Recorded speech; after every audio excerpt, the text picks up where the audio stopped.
السلام عليكم ورحمة الله وبركاته. أهلا ومرحبا بكم في قناة حسن رضوان التعليمية. النهاردة إن شاء الله موعدنا مع الدرس الثاني عشر في ويندوز 7، وهو بعنوان تخصيص قائمة ابدأ أو Customizing Start Menu.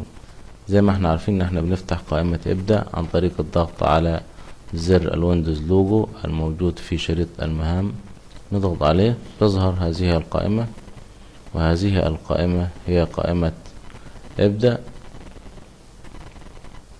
تظهر فيها هنا مجموعة من العناصر المهمة، ويمكن التحكم في ظهور أو عدم ظهور أي عنصر من هذه العناصر. فمثلا عنصر جهاز الكمبيوتر يمكن أن نقوم بإخفائه أو عدم عرضه هنا في هذه القائمة عن طريق الضغط على زر الماوس الأيمن فوق رمز ستارت منيو، فتظهر هذه القائمة.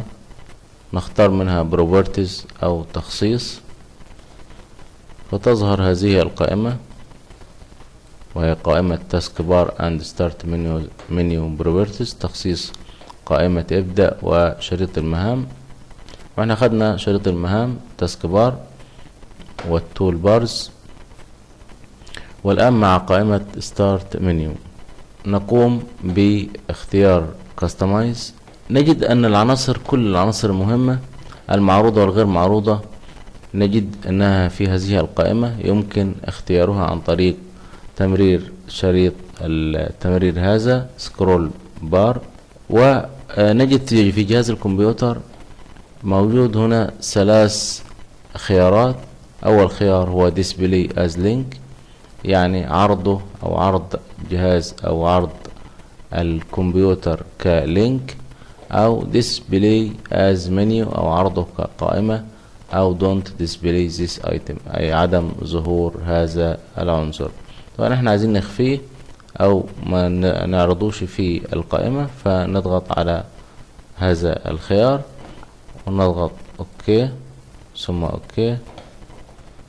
هنروح نفتح قائمة ابدأ، بالضغط عليها هنلاقي ان عنصر جهاز الكمبيوتر تم اخفائه تماما من القائمة.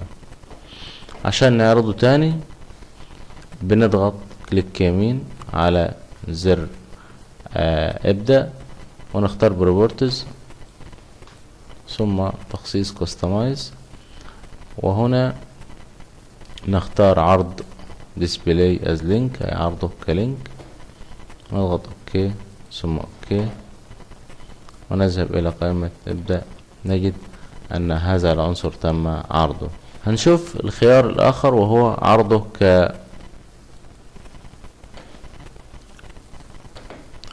هنشوف الخيار الثاني وهو عرضه كقائمة. هنشوف display as menu، هنعرضه كقائمة ونشوف قائمة عبارة عن قائمة ينسدل منها جميع.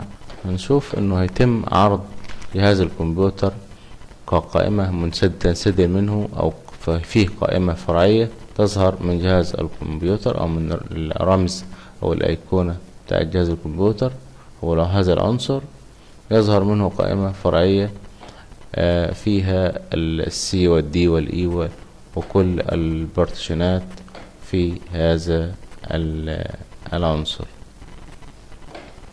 هنرجع للوضع الأول وهو عرضه كلينك كاستمايز، ونختار display as a link أي عرضه كلينك أو كرابط. اوكي ثم اوكي. كما يمكن أيضا عرض مجموعة أخرى من العناصر عن طريق كليك يمين وبروبرتيز كاستمايز، ونقوم بتمرير هذا الشريط ونلاحظ أن هناك عناصر غير معروضة. فمثلا نلاقي مثلا داونلودز، وهو فولدر في النظام يعرض المستندات المحملة من الانترنت. نجد أنه يتم تحديد خيار دونت ديسبلاي، اي انه هذا العنصر غير معروض. لو احنا اخترنا ديسبلاي اي عرضه، هنلاقي انه هيظهر عندنا في القائمة، هنلاقي انه داونلودز هيظهر عندي في القائمة. عندي كمان recent items، اي العناصر الاخيرة التي يتم فتحها في جهاز الكمبيوتر. هنختارها اوكي ونفتح قائمة ابدأ. هنلاقي هنا الريسنت ايتمز وينسدل منها هذا السهم، وتحتوي على كل الملفات او الملفات التي تم فتحها مؤخرا.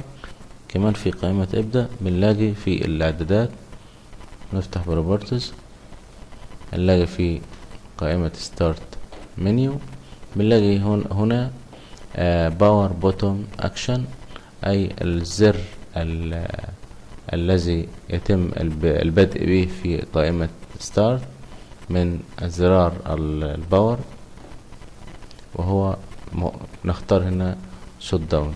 يعني لما بنفتح قائمة ابدأ بنلاقي اول زر في زرار الباور هو شوت داون. لو احنا عايزين نختار زر غيره في قائمة هنا، لو احنا عايزين مثلا القائمة هنا تبدأ ب ريستارت مثلا، هنروح على قائمة ابدأ وكليك يمين بروبرتيز، وهنا في هذا الخيار نضغط على هذا السهم ونختار ريستارت، ثم نضغط اوكي.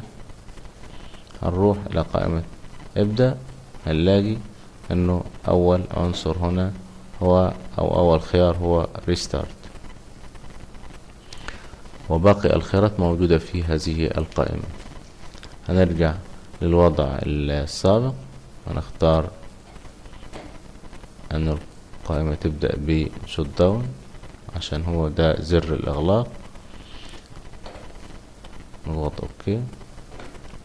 في كمان في هذه القائمة او في تخصيص هذه القائمة عندي privacy store and display recently opened programs in the start menu. ده معناه تخزين وعرض البرامج المفتوحة مؤخرا في قائمة ابدأ. انا اختار انه يتم تخزين وعرض البرامج المفتوحة مؤخرا في قائمة ابدأ. كمان في خيار store and display recently opened items in the start menu and the taskbar، وده معناه تخزين وعرض العناصر المفتوحة مؤخرا في قائمة ابدأ وشريط المهام. انا بختار الخيارين دول، فبيتم عرض البرامج المفتوحة مؤخرا في قائمة ابدأ، وبيتم عرض العناصر والمفتوحة مؤخرا ايضا في قائمة ابدأ وفي شريط المهام.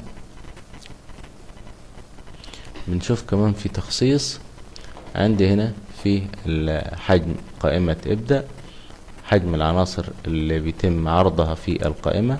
يعني عندي هنا مثلا number of the recent program to display، اي عدد العناصر من البرامج المفتوحة المعروضة مؤخرا، عدد البرامج التي عرضت مؤخرا. هنا مختار 10 فبيتم عرض 10 فقط.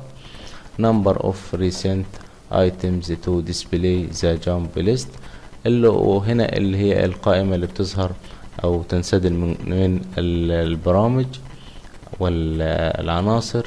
ده بالنسبة لتخصيص قائمة ابدأ وبكل ما تحتوي من اوامر وتحتوي من مهام. فيه نقطة في الدرس السابق وهو درس 11 الخاص برموز اختصار سطح المكتب ديسكتوب شورت كات ايكون. لو انا مثلا بستخدم شورت كات واستخدمته فترة طويلة ومش عارف العنصر او مش عارف الملف الاصلي انا حافظه فين بالظبط. يعني مثلا انا عندي مثلا ملف زي الملف الوورد ده، انا عامل له اختصار على سطح المكتب، هو اصلا في فولدر من فولدرات الجهاز، انا نسيت هو فين بالظبط. لو انا عايز اعرف هل هو موجود فين بالظبط او مكانه، بضغط كليك يمين عليه open file location أي فتح موقع الملف، بضغط عليه بيفتح لي الملف الأصلي اللي هو الملف الأصلي، بيفتح لي الملف الأصلي وبعرف هو فين بالظبط. هو في فولدر قناتي في اللوكال ديسك في الاف في الكمبيوتر وهكذا. كمان بالنسبة لقائمة ابدأ، أنا عندي كل هذه العناصر يمكن أن أثبت هذه العناصر في القائمة ابدأ. فأنا عندي كل هذه العناصر، لو أنا مثلا ضغط كليك يمين على أي عنصر منها هلاقي فيه بين تو تاسك بار، يعني تثبيت زي ما احنا اتعلمنا في الدرس السابق في الدروس السابقة ازاي انا بثبت اي عنصر في شريط المهام.